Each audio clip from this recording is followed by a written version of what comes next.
Hello, I'm Dr. Ashish Samarpit Noel, Associate Professor and Head, Department of Agriculture Economics, Sam Higginbottom University of Agriculture, Technology and Sciences, Nani Prayagraj. I'm here to present my paper on economic and marketing challenges to maintain demand and supply balance in Indian economy post COVID-19 lockdown. Right now in India, consumption is very low when people are buying only groceries and essentials. There is no sale of vehicle, flat, or consumer durables. When we open fully, there will be a shortage of supply and an explosion of demand for a time being.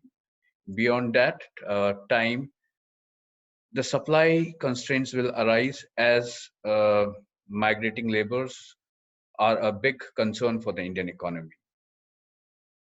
The cash flow in the economy determines consumption demand, but accumulation of cash towards a particular segment of the economy adversely affects the consumption demand. Now, we will analyze the factors that will contribute to the reduction or fall in consumption demand. First is unemployment, all-time high, 27.1%. Almost 71% of the daily wage earners have lost their jobs, and almost salaried employees dropped by 21%. Employment in March 2020 was at 40 crores, which fell to 28.2 crores individuals in April 2020 and 26.8 crores approximately in early May 2020. That means in May, almost 14 crores of individuals were unemployed. Now, fixed operating expenses are increasing and they have to be paid because they are fixed operating expenses, but there is no revenue.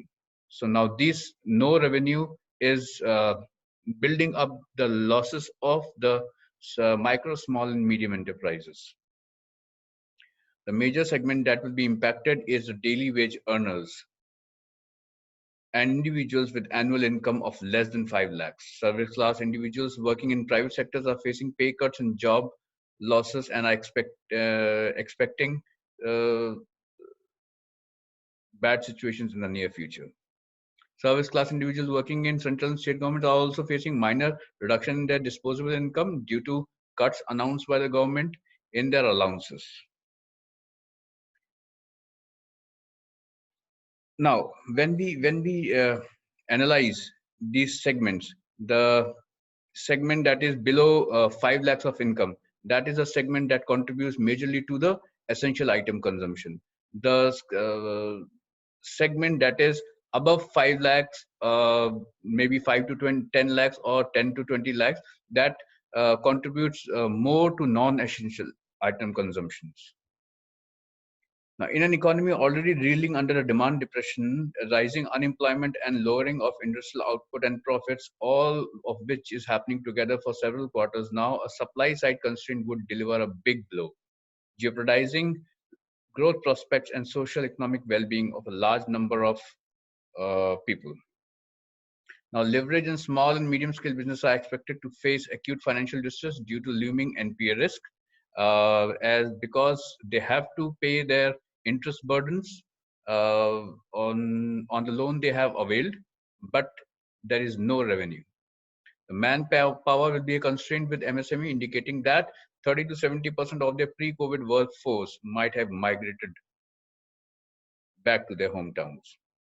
Machinery and stock of raw material, work in progress, and final product will have degraded due to the lockdown. Now, these are some suggestions. Direct cash transfers to the economically disadvantaged 12 crore household, expand Manrega. RBI should reduce the interest rate to zero or nominal rates. Identify 10 to 5 to 10 most crucial projects or schemes. Transport of raw material during lockdown. Now, when we conclude, the Indian government will have to come up with a structural fiscal stimulus enabling a balanced distribution of cash flow in the economy. The government should commit itself to the fact that the additional revenue raised through the tax and through the borrowing should be utilized to support the purchasing power of the different segments of the society so as to promote sustainable consumption. If the consumption in the economy is not revived, then there may be a situation of deflation in the economy which will derail all efforts of the government to resume supply to normal. Deflation, not inflation, is a real risk with demand crashing, pushing the economy into depression.